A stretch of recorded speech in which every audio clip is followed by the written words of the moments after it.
Boy next door had a vicious tongue, always mocking my weight for laughs. At our high school graduation dinner, someone joked that Corey and I were childhood sweethearts. He slammed his fork down, face twisting in disgust. Are you insane? Who'd like a whale like Wendy? I hang out with her out of pity. The table roared. Carter, our class president, frowned. You're blind, Corey. Wendy's bone structure is better than anyone here. If she lost the weight, you wouldn't be fit to tie her shoes. Silence flickered, then laughter exploded again. Serious, Carter? Her? Corey scoffed, eyeing me mockingly. If she loses weight and looks half as good as Bella, I'll kneel and apologize. But we all know that'll never happen. More howls of laughter. Under the table, my fists clenched. 8 years of secret feelings shattered in that instant. That night, I stood before my full-length mirror. 5'8", 200 pounds. I made 2 quiet decisions. 1, I would lose the weight. 2, I would not follow him to Colombia. Back at the restaurant, Bella, the reigning prom queen, had laughed the loudest. She deliberately dropped a greasy piece of pork belly onto my plate. Don't be sad, Wendy. Eat up. A full stomach makes you forget everything. Someone else immediately chimed in. Exactly. Our Wendy doesn't need a boyfriend. A plate of ribs is all she needs. The table exploded again. Corey leaned back in his chair, a lingering smirk playing on his lips as he scrolled through his phone. He acted completely detached, like the humiliation he just orchestrated had nothing to do with him. Carter shot him a dark look but chose not to start a fight. Meanwhile, Bella leaned over and whispered something directly into Corey's ear. Corey let out a low, husky chuckle. It wasn't loud, but in the chaotic room, I heard it perfectly. I set my chopsticks down on the ceramic rest. I'm heading out. Bella instantly plastered on a mask of fake concern.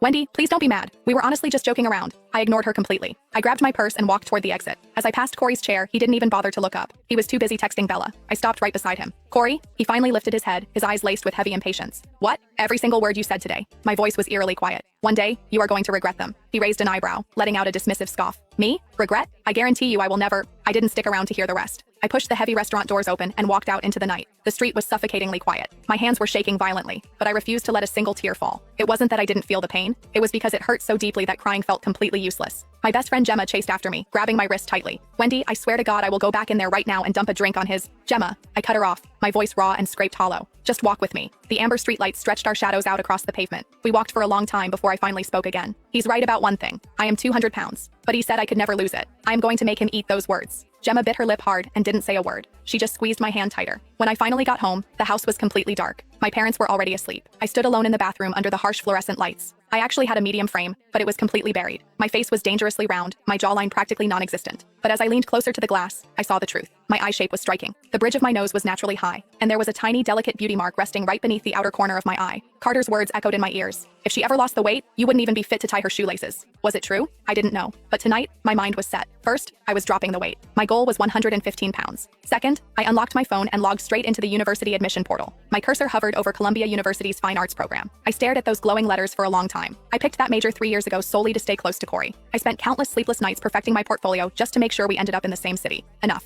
I hit delete. In the search bar, I typed UCLA. Distance, 3,000 miles away. My thumb hovered over the confirm button. 1 second, 2 seconds.